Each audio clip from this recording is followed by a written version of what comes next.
Hello everyone, it's time for the textual part of a literature reader, New Broadway. The textual part that we are covering up in this video is from chapter number 4, A Tiger in a School. Question number 1. The master told the tiger to change his lifestyle as violence cannot be everlasting. How did he explain this to Tiger? The master said that even a human child does act of violence like crushing ant but soon grows out it when he attains maturity. A violent person would grow old and dependent and would lack energy. The tiger was beyond its strength, so it should not be aggressive. So Swamiji was making the tiger understand that when we are having energy, when we are young, then we can show the violent or aggressive nature. But as we are going towards our old age, we are lacking with the energy, with the enthusiasm that is required to show the violence. That time we depend on other person. So the same is with tiger. Tiger is now going towards his old age. That's why it should not be aggressive.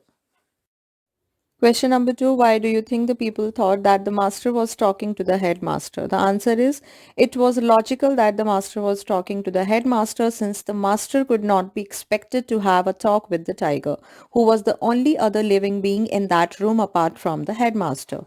Even if he talked to the tiger, he would have uttered instructions when one is dealing with animals. But here he was talking philosophically. So the fact that he was talking to headmaster was a belief. When two human beings are there in a room with an animal, so the conversation can be obvious between two human beings, and it is very hard to believe that a human being is conversing with an animal. So that's why the people thought that that the master was talking to the headmaster. Question number 3. The master told the people not to fear the tiger. He said he has only the appearance of a tiger, but he is not one inside. He is not different from you and me. What did he mean? The master told the people that the tiger was a changed being and would not hurt anyone. He was as afraid of human as they were of him. He wanted the people not to behave in a manner that may excite the tiger and thus make him attack them. He requested them to treat him as a harmless cat because only Swamiji knows that tiger became old and no strength is left in it, and so it cannot harm anyone. Question number 4. The headmaster was a sorry spectacle. Describe how. The answer is, the headmaster has jumped over the loft when the tiger entered and had to be pulled down by the tiger's master to make him leave his safe place. He was in his turban and dress, which was the symbol of authority in the school, but in contrast his behavior was that of helplessness.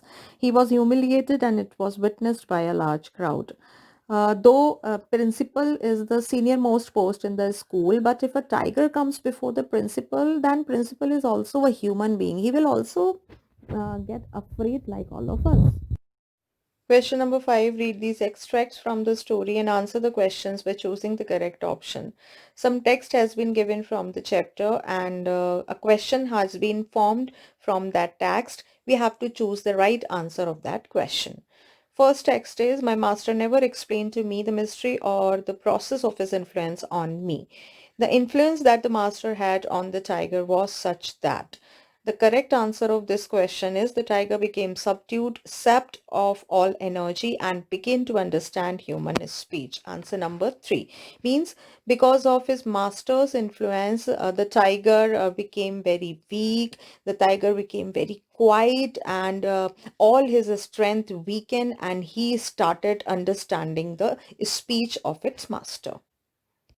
Next text is, I was sick of human beings. They were everywhere. Every inch of the earth seemed to be swarming with humanity. Ever since the unfortunate day I stepped into the village in the forest to the present moment, I was being hemmed in.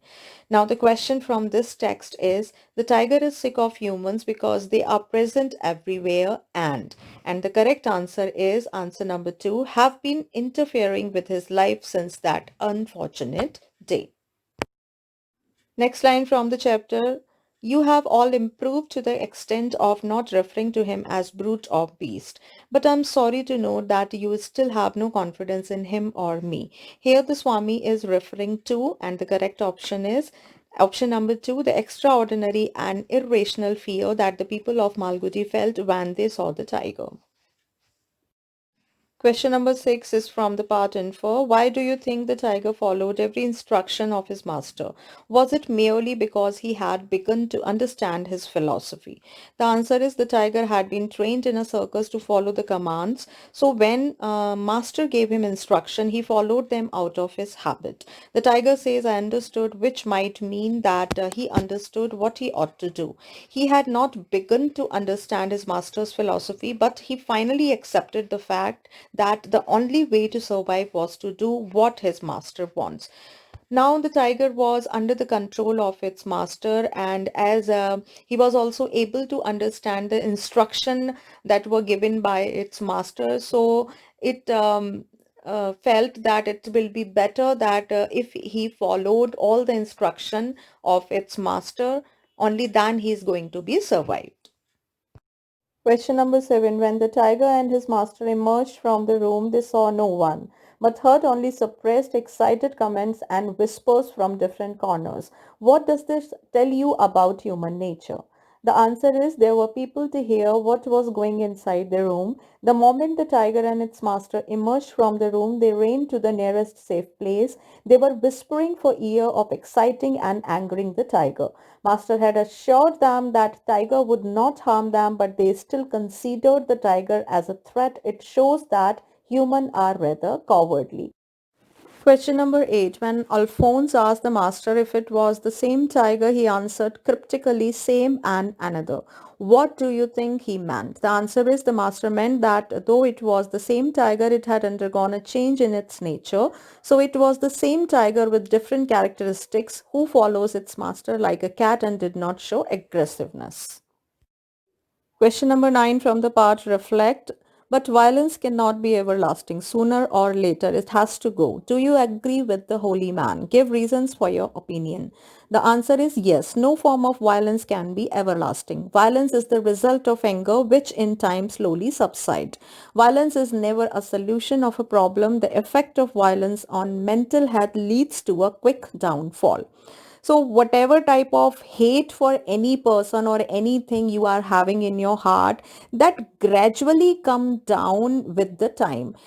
You cannot take hate in your heart for someone for long time.